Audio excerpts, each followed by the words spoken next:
Assalamu alaikum students. Our today's lecture is the respiratory quotient. RQ is a value that measures the ratio of carbon dioxide produced and oxygen consumed by an organism per unit time. So at a time an organism that how much carbon dioxide utilized by an organism and the oxygen consumed by an organism is known as the respiratory quotient. As it is a value, so there is no unit of respiratory quotient. It is a ratio between the carbon dioxide produced and oxygen consumed, so there is no unit of respiratory quotient. If we talk about the formula of the respiratory quotient, then we will write it like this: RQ is equal to volume of carbon dioxide produced over volume oxygen consumed per unit time. So per unit time जो carbon dioxide जो carbon dioxide produce होती है उसको divide किया जाए, जो oxygen consumed होती है उसको हम क्या कहते हैं, रेस्पिरेटरी क्वोशंट. अब ये रेस्पिरेटरी क्वोशंट जो है ना, व्हाट इट प्रोवाइड्स, अब ये हमें कौन सी इन्फॉर्मेशन बताता है? It provides us the information regarding the nature of the substrate being used by an organism for respiration. यानी कि जो सबस्ट्रेट हम यूज़ करते हैं ड्यूरिंग द रेस्पिरेशन उसकी नेचर के बारे में बताता है. फॉर एग्जांपल हमें पता है कि जो सिंप्लीफाइड इक्वेशन है एरोबिक रेस्पिरेशन की, वो क्या है? एरोबिक रेस्पिरेशन में हमें क्या पता है कि ग्लूकोज जो है उसकी ऑक्सीडेशन होती है, ठीक है, वो ब्रेकडाउन होता है किसके अंदर, कार्बन डाइऑक्साइड के अंदर और वाटर के अंदर. तो C6H12O6 और प्लस 6 मॉलिक्यूल ऑफ ऑक्सीजन जो हैं वो उसके अंदर पार्टिसिपेट करते हैं किसकी, ऑक्सीडेशन ऑफ ग्लूकोज की. तो वो हमें देते हैं 6 molecule of carbon dioxide and 6 molecule of water. This is the general equation of the aerobic respiration. क्योंकि हमें पता, मैंने आपको बताया था कि जो फोटोसिंथेसिस है उसकी जो इक्वेशन है वो इसके ऑपोजिट है. उसमें 6 molecule of carbon dioxide plus 6 molecule of water participate करते हैं, रिएक्टेंट्स होते हैं, और जो प्रोडक्ट्स होती है वो क्या होती है, ग्लूकोज एंड ऑक्सीजन. सो अब इस रिएक्शन से, इक्वेशन से हमें क्या पता चल रहा है? In this reaction 6 carbon dioxide molecules are produced and 6 oxygen molecules are consumed. तो तो at a time, unit time में, तो हम इसको अगर हम डिवाइड करें 6 CO2 ओवर 6 O2, तो हमारे पास जो वैल्यू आती है वो इज इक्वल टू 1. तो रेस्पिरेटरी क्वोशंट जो है वो क्या है, एरोबिक रेस्पिरेशन का 1. यानी कि ऑक्सीजन जो प्रोड्यूस हुई और कार्बन डाइऑक्साइड जो प्रोड्यूस हुई और ऑक्सीजन जो यूटिलाइज्ड हुई उसकी रेशियो को हम क्या कहते हैं, रेस्पिरेटरी क्वोशंट. तो in case of aerobic respiration value of respiratory quotient is equal to 1. क्यों? क्योंकि जब हम 6 मॉलिक्यूल ऑफ कार्बन डाइऑक्साइड को डिवाइड करते हैं 6 मॉलिक्यूल ऑफ ऑक्सीजन पे, तो हमारे पास जो रेशियो आती है that is the 1. So this is the respiratory quotient, mean measure of the ratio of carbon dioxide produced and oxygen consumed by an organism per unit time.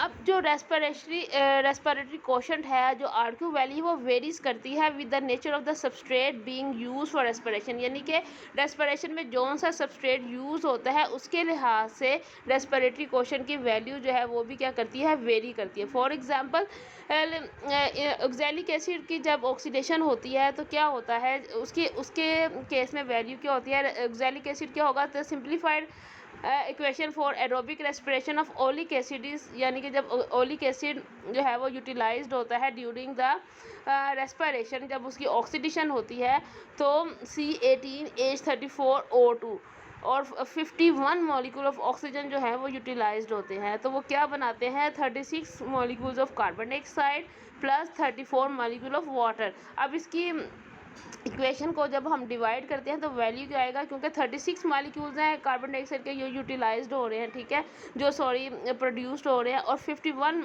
Molecule जो हैं वो oxygen के, वो क्या हो रहे हैं, वो यूटिलाइज्ड हो रहे हैं. तो इसकी रेशियो को अगर हम डिवाइड करें 36 को 51 से, तो that is the answer is 0.7.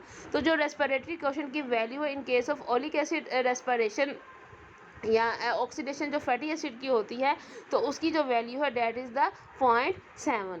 सो इससे पता चलता है कि जो रेस्पिरेटरी क्वोशंट है उसकी वैल्यू जो वो वेरी करती है, वो डिपेंड करता है on the nature of the substrate that are being utilised for the process of respiration. So in the following table we are going to show that RQ values of for different classes of respiratory substrate, यानी कि इस table में आपको बताया गया है कि जो रेस्पिरेटरी कोशेंट रेस्पिरेशन के दौरान जो डिफरेंट सबस्ट्रेट यूज़ होते हैं तो उनकी रेस्पिरेटरी कोशेंट वैल्यू क्या आती है। फॉर एग्जांपल जो एरोबिक रेस्पिरेशन, जब उसमें ग्लूकोज की ऑक्सीडेशन होती है तो वैल्यू इज़ 1, जब फैटी एसिड की ऑक्सीडेशन होती है तो वैल्यू इज़ 0.7, और जब प्रोटीन की ऑक्सीडेशन होती है तो value is 0.9. So if any degree of anaerobic respiration occurs, RQ value significantly above a value of above the value of 1 are obtained. तो एनारोबिक रेस्पिरेशन में हमेशा जो रेस्पिरेटरी कोशेंट की वैल्यू होगी वो अबव देन 1 होगी, जबकि एरोबिक रेस्पिरेशन की जो वैल्यू है रेस्पिरेटरी कोशेंट की that is will be less than 1 और इक्वल टू 1. तो एनारोबिक रेस्पिरेशन की वैल्यू जो होगी वो ग्रेटर देन 1 होगी, जबकि जो रेस्पिरेटरी कोशेंट की वैल्यू है इन केस ऑफ एरोबिक रेस्पिरेशन या तो वो 1 होगी या लेस देन 1 होगी. तो इस टेबल से भी हमें पता चलता है कि रेस्पिरेटरी सबस्ट्रेट की नेचर पर डिपेंड करता है वैल्यू ऑफ रेस्पिरेटरी कोशेंट, और ये वेरी करती है according to the nature of the substrate. अब हम कैसे रेस्पिरेटरी प्रोसेस को मेजर कैसे किया जाता है, तो रेस्पायरोमीटर जो है उसको यूज़ किया जाता है to measure the respiratory process. तो रेस्पायरोमीटर क्या है? Respirometer is a piece of apparatus that can be use for measuring rate of respiration and the RQ value for small organism. तो रेस्पायरोमीटर जो है वो small organism like wood lice और germinating seed जो है इनकी अगर हमने रेस्पिरेटरी प्रोसेस की RQ वैल्यू डिटरमिन करनी हो या रेस्पिरेशन रेट डिटरमिन करना हो तो इसके लिए हम क्या यूज़ करते हैं? रेस्पायरोमीटर यूज़ करते हैं. अब रेस्पायरोमीटर है क्या एक्चुअली? रेस्पायरोमीटर जैसे कि आप डायग्राम में देख सकते हो कि रेस्पायरोमीटर कंसिस्ट ऑफ 2 बॉइलिंग ट्यूब्स. ये बॉइलिंग ट्यूब नंबर 1 है, ठीक है, और ये बॉइलिंग ट्यूब नंबर 2 है, ठीक है. अब ये दोनों ट्यूब्स यानी कि बॉइलिंग ट्यूब्स जो हैं they are connected by the manometer. अब मैनोमीटर क्या है? ये आपको यू शेप जो नज़र आ रहा है डेट इज़ द मैनोमीटर, और इसका फंक्शन क्या होता है? ये कनेक्ट करता है दोनों बॉइलिंग ट्यूब्स को, और ये कैपिलरी यू ट्यूब का होता है, यानी कि कैपिलरी लाइक और होता है, और इसकी यू ट्यूब शेप होती है, और ये क्या करता है? It connects the 2 boiling tube. So this is the apparatus of the respirometer which consists of 2 boiling tubes that are connected with each other through the manometer. अब जो बॉइलिंग ट्यूब है उसमें जो सबसे पहली बॉइलिंग ट्यूब है that is the experimental tube. इसके अंदर क्या होता है? It contain the organism to be studied, यानी कि जिस ऑर्गेनिज्म को फॉर एग्जांपल हमारे पास वुड लाइस है उसका हमने रेस्पिरेटरी प्रोसेस जो है वो जो है रेस्पिरेशन रेट जो है वो डिटरमिन करना है.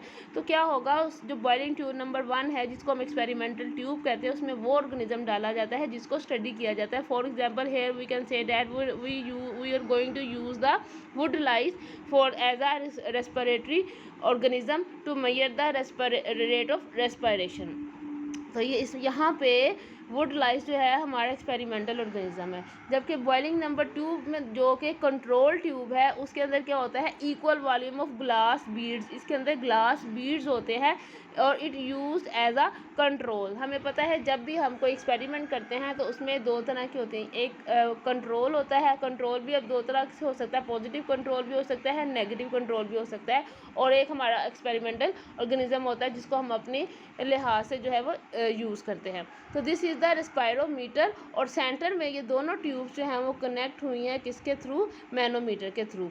अब मैनोमीटर में क्या होता है? Manometer contain the liquid.